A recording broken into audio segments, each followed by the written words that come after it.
Assalamualaikum warahmatullahi wabarakatuh. Sobat sekalian, kembali lagi di channel Lutfi Isomuddin. Sobat sekalian, pasca penggeledahan rumah Sekjen PDIP, sobat sekalian, Hasto Kristianto oleh KPK terkait kasus suap Harun Masiku, sobat sekalian, kali ini diprotes keras oleh PDIP melalui juru bicaranya, sobat sekalian, di mana apa yang sudah dilakukan oleh KPK terkait penggeledahan dimaksud, sobat sekalian, dikatakan terlalu berlebihan. Bahkan ini seolah didramatisir, katanya, sobat sekalian. Luar biasa. Banteng ini terus bersuara keras seolah tidak terima perlakuan-perlakuan terhadap sekjennya ditetapkan dan terlibat dalam kasus Harun Masiku, sobat sekalian. Ya, namanya juga kena injak mesti menjerit.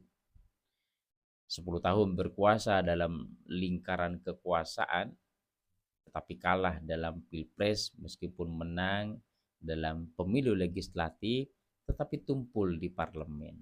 Ya, seperti apa situasi dan kondisi politik di internal dan di lingkaran kekuasaan saat ini? Tentu berbeda, sobat sekalian. Tidak usah berlama-lama, sobat sekalian. Mari kita simak komentar kritis dan protes terhadap penggeledahan yang dilakukan oleh KPK kepada Hasto Kristianto. Dan yang menarik, sobat sekalian, disebutnya bahwa ini adalah sebuah pengalian isu.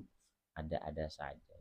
Sebaiknya dihadapi saja secara gentle kasus hukum yang menimpanya, sobat. Tidak usah berlama-lama, mari kita simak videonya, sobat sekalian. Di rumahnya Mas Hasto ketika melakukan penggeledahan.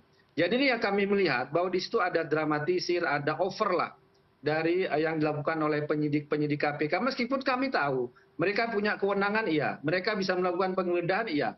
Tapi cara-cara kemudian juga dengan ucapan, kemudian juga ketika mengambil yang mereka sebut dengan barang bukti, ya, kemudian tidak menunjukkan apa itu isinya. Kalau buku catatan ya bisa dibaca bersama-sama.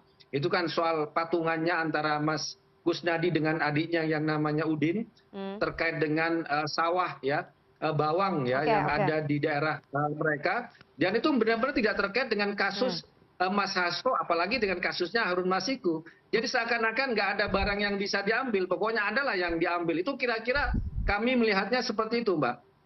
Dan kami ya tentu saja nanti akan memberikan catatan-catatan serius dengan apa yang kegiatan penggeledahan yang bagi kami itu tidak lebih dari mendramatisir suasana, dan bagi kami itu adalah upaya untuk mengalihkan isu dari isu besar bahwa saat ini publik lagi perhatian kepada pengumuman OCCRP yang menempatkan Jokowi sebagai finalis terkorup sedunia tahun 2024. Bagi kami melihatnya ke situ, Mbak Nana.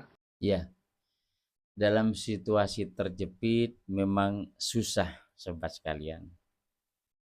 Partai PDI Perjuangan ini yang diasuh oleh Ketua Umum Ibu Megawati terus saja menggeruduk, ingin mengseruduk Pak Jokowi, sobat sekalian.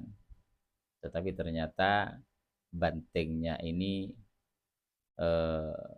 bisa dijinakkan. Kali ini yang disampaikan oleh Guntur Romli ini, sobat sekalian, sebagai juru bicara dari PDIP sendiri, menyikapi terkait dengan penggeledahan yang disebutnya terlalu berlebihan, dramatisir, bahkan menyebut hanya untuk sebuah pengalihan isu besar. Nyatanya isu itu adalah terkait dengan masuknya Presiden Joko Widodo dalam nominasi pemimpin terkorup oleh OCCRP. Perlu diketahui, sobat sekalian, OCCRP ini justru mengatakan sendiri, mengklarifikasi bahwa OCCRP tidak mengetahui, memiliki bukti-bukti apakah Jokowi ini benar-benar terlibat atau tidak. Masuknya nominasi Jokowi ini sebagai pemimpin terkorup hanya dari masukan berupa email kepada OCCRP terkait dengan pengaduan yang dilakukan selama pemerintahan Joko Widodo. Pertanyaannya sobat sekalian, jika dilalui jajak pendapat, wawancara, dan email yang sudah dimasukkan dalam OCCRP, siapa yang diwawancarai? Siapa yang memberikan data email terkait dengan pengaduan? Kalau yang 80% saya pikir tidak. Ya siapa lagi kalau bukan yang kelompok 16% sobat sekalian. Ya inilah namanya politik. Tetapi kita ikuti saja proses ini, tentu akan terlihat siapa pemenangnya kemudian. Seperti apa sobat sekalian? Klarifikasi OCCRP bahkan dipertegas oleh KPK, tidak bisa jika tidak ada bukti, hanya penyampaian secara lisan dan sebagainya. Mari kita simak videonya sobat sekalian. Dalam laman webnya, OCCRP mengeluarkan pernyataan. OCCRP tidak memiliki bukti yang menunjukkan bahwa Jokowi terlibat dalam korupsi untuk keuntungan pribadi selama masa kepresidenannya. Namun kelompok masyarakat sipil dan para ahli berpendapat bahwa pemerintahan Jokowi telah melemahkan Komisi Pemberantasan Korupsi, KPK, Indonesia. Namun ada persepsi yang sangat kuat di kalangan masyarakat bahwa korupsi terjadi dan ini harus menjadi peringatan bagi para nominasi bahwa publik sedang memperhatikan tindakan mereka dan peduli dengan masalah ini. Kalau nanti memang ada laporan, ada pengaduan, kami akan melalui mekanisme yang ada. Segala sesuatunya harus ada bukti dong, ya. Ada dokumen pendukung, ada alat bukti, ya, ada sesuatu yang bisa ditunjukkan menguatkan bahwa telah diduga patut terjadinya dugaan tindak pidana korupsi. Selama hanya mungkin lisan, hanya mungkin ya sifatnya narasi saja, ya tentu kami tidak akan melakukan kegiatan. Korup apa?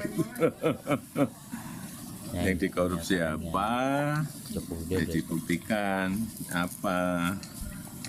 Katanya dianggap memanipulasi sistemnya. Sistem apa? Memanipulasi pemilu, eksploitasi. Ya apa? Ya apa? Sumber daya alam apa lagi? Artinya itu tuduhan saja begitu. Ya sekarang kan banyak sekali fitnah, banyak sekali framing jahat, banyak sekali tuduhan-tuduhan tanpa ada bukti. Ya sobat sekalian, ya kita doakan Bapak Jokowi terus bisa diberikan kesabaran dan bisa menghadapi hujatan fitnah yang sudah ditujukan kepada beliau saat ini.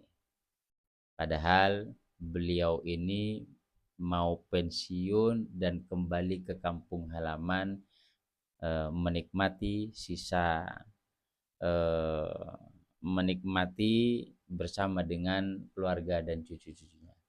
Tetapi fitnah, hujatan sampai hari ini terus mengalir kepada beliau.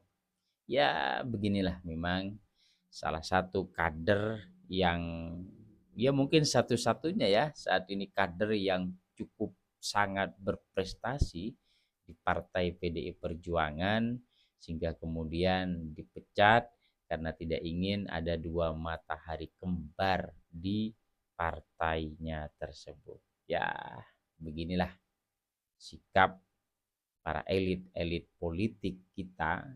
Bagaimana mungkin kekuasaan terus berada di bawah ketiak untuk bisa disetir. Makanya seringkali disebut petugas partai.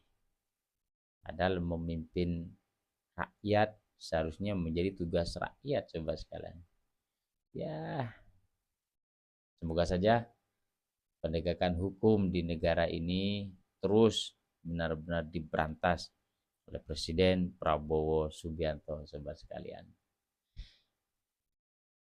Sampai berjumpa di episode berikutnya. Wassalamualaikum warahmatullahi wabarakatuh.